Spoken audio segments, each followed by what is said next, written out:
Hello knowledge seekers and welcome to today's video.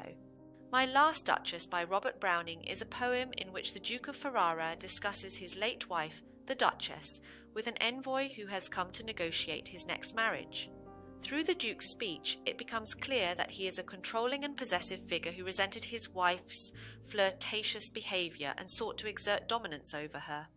The poem explores themes of power, jealousy, and artistry, as the Duke reveals his pride in the painting of the Duchess, which captures her youthful beauty but also freezes her in a state of submission.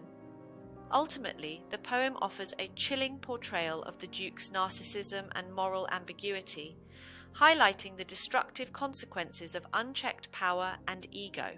Browning opens his dramatic monologue with, "That's my last Duchess painted on the wall." The Duke's casual introduction of the painting of his late wife immediately sets a tone of possessiveness and control. The use of dramatic irony here underscores the Duke's detachment from the reality of the situation, as he refers to the Duchess in the past tense, indicating that she is no longer alive. The persona then speaks to the usher envoy using a rhetorical question, "Wilt please you sit and look at her?" The Duke's invitation for the envoy to view the painting of the Duchess is presented as a polite request, but it carries an underlying tone of command and expectation. The technique serves to emphasize the Duke's desire to assert control over the conversation and the envoy's response. Furthermore, he declares, "That's my Duchess." The Duke's possessive language when referring to the Duchess reveals his sense of ownership and entitlement.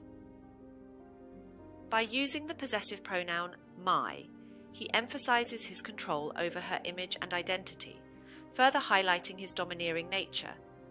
As the poem progresses, he says, "She had a heart, how shall I say, too soon made glad."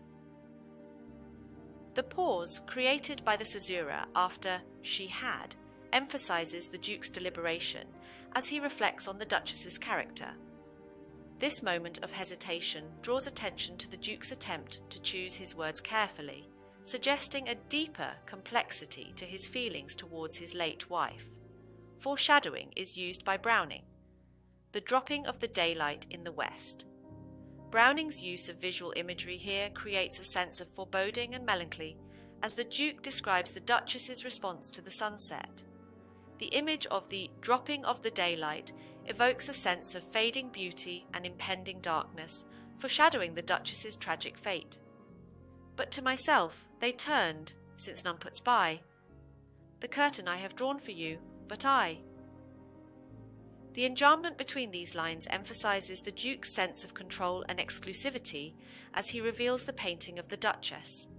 By suggesting that the Duchess's gaze is directed towards him alone, he further underscores his possessive attitude towards her. "Sir, 'twas not her husband's presence only called that spot of joy into the Duchess' cheek."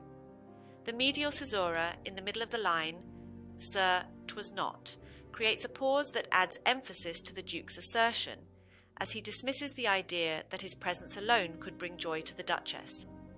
The repetition of spot reinforces the significance of the Duchess's blush, suggesting a deeper emotional response than the Duke is willing to acknowledge. She ranked my gift of a 900-years-old name with anybody's gift. He then states, "I gave commands."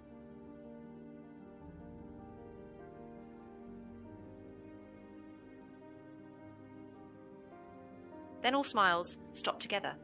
The ambiguity of the Duke's statement leaves the exact nature of his commands open to interpretation, suggesting the possibility of his involvement in the Duchess's demise.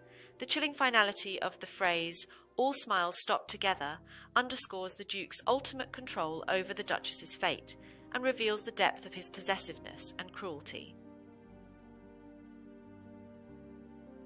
My Last Duchess is written in the form of a dramatic monologue where the speaker addresses a silent listener or audience. It consists of a single stanza containing 56 lines. This compact structure contributes to the intensity and focus of the poem, allowing Browning to maintain a tight narrative and delve deeply into the Duke's character and mindset without interruption. Browning employs enjambment. This technique creates a sense of naturalness and spontaneity in the Duke's speech. allowing his thoughts and emotions to flow freely and uninterrupted. Browning uses repetition and parallelism to emphasize certain ideas and themes throughout the poem. For example, the repeated references to the Duchess's smile and blush highlight the Duke's fixation on her perceived flirtatiousness and his desire to control her behavior. Thank you for watching, and see you next time.